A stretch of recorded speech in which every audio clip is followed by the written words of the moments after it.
Welcome to today's Explainer. We're diving headfirst into a really fascinating piece of recent political analysis, one that details what commentators are calling a massive structural left-wing shift within the Democratic Party, a socialist surge, if you will. Our goal today? We're going to strip away all the usual noise, objectively unpack the specific claims and strategies outlined in this broadcast, and really try to understand the mechanics of this changing political dynamic. So, the big question driving all of this is pretty straightforward. How exactly is a socialist surge reframing American politics? According to the source material we're looking at, a recent string of primary upsets isn't just some random coincidence. They argue it's an organized movement. So we're going to look at the evidence presented in the broadcast to see exactly how this insurgency is attempting to redefine the political landscape from the ground up. Here is our roadmap for today. 1. The progressive primary surge. 2. The new Democratic platform. 3. The establishment reaction. 4. The Republican counter-strategy. And 5. The 2028 ideological battle. All right, Part 1. The progressive primary surge.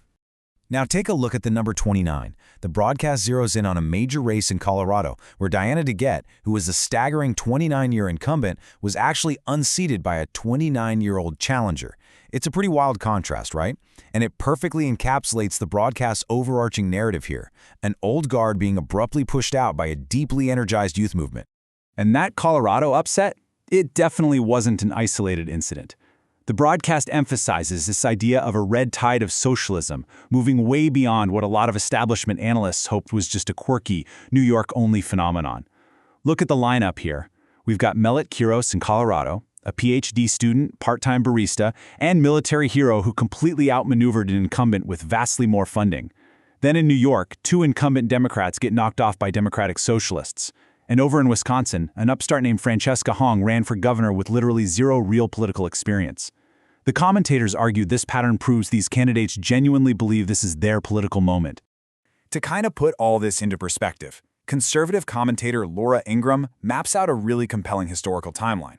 She compares this current progressive wave to massive political insurgencies of the past. So, think back to 1979, right? Ronald Reagan shakes up the Republican old guard and ultimately wins the whole thing. Then, jump to 2009. The Tea Party erupts and fundamentally changes the DNA of conservative politics. And now, present day, we're seeing this democratic socialist surge. The main argument here is that this isn't just some fringe element acting up. It's a structural party realignment on par with the biggest ideological shifts in modern American history. Moving on to Part 2, the new Democratic platform. The broadcast explicitly lists out the progressive policies that are forming the foundation of this movement.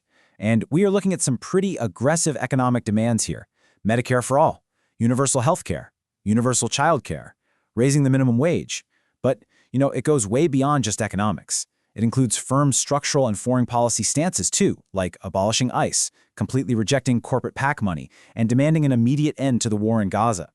According to the segment, this platform is deeply diverging from what mainstream Democrats have been pushing for years. The absolutely crucial point to understand here is the stark contrast in rhetoric. As the broadcast points out, the old guard Democrats from the Clinton and Obama eras always sought to appear, reasonable on the surface. They talk about maintaining a strong border or maybe reforming ICE. But the new Democratic Socialists? The commentators note they are entirely vocal about socialism. They demand the total abolishment of ICE, and they are openly pushing for immediate structural change. They aren't moderating their language at all. They are, to use the broadcast's exact words, going for political blood. Which brings us to Part 3, the Democratic establishment reaction. According to the analysis, some establishment figures are actually starting to echo the insurgents.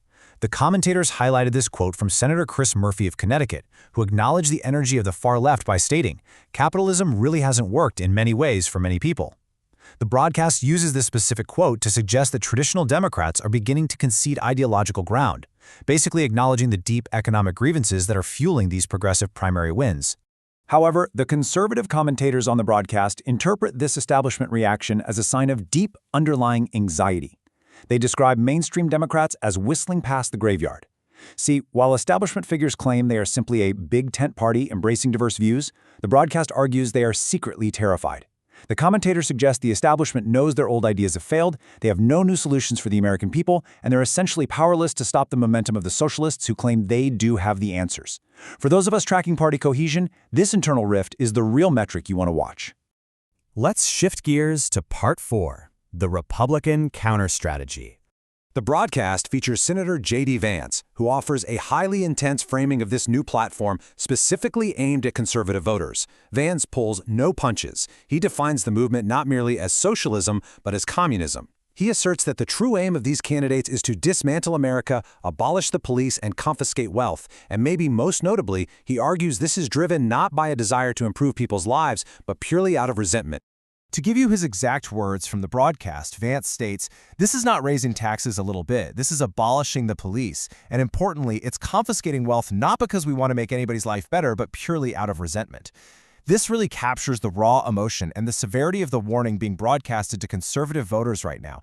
It's a deliberate strategy of framing the progressive agenda as a literal existential threat to the American way of life.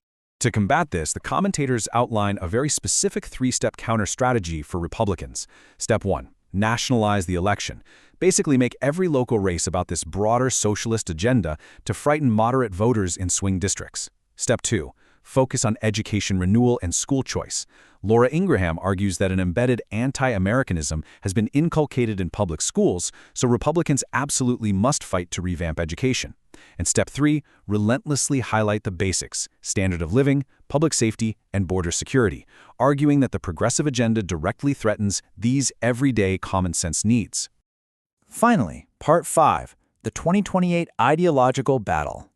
The analysts point to a recent Axios headline noting that Kamala Harris and her team have been reaching out to figures like Mamdani and pro-Palestinian activists, including leaders of the uncommitted movement that oppose the Biden administration's Gaza policy. For the commentators, this is a glaring signal.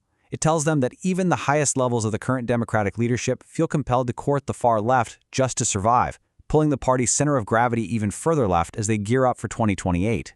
This whole narrative culminates in a demand for clarity.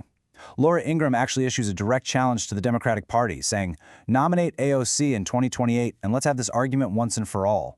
Freedom and capitalism and American sovereignty, or socialism and redistribution and open borders." The broadcast is essentially daring the Democrats to stop hiding behind moderates and bring this ideological extreme right to the very top of the ticket. Which leaves us with this final thought derived from the broadcast. Is America headed for an ultimate, uncompromising showdown between capitalism and socialism? The analysis we've unpacked today strongly suggests the era of debating marginal tax rates is over, completely replaced by a battle over the foundational principles of the country itself. So, will 2028 be the breaking point? We'll leave you to watch the polls and decide for yourself. Thanks for joining this explainer. We'll see you next time.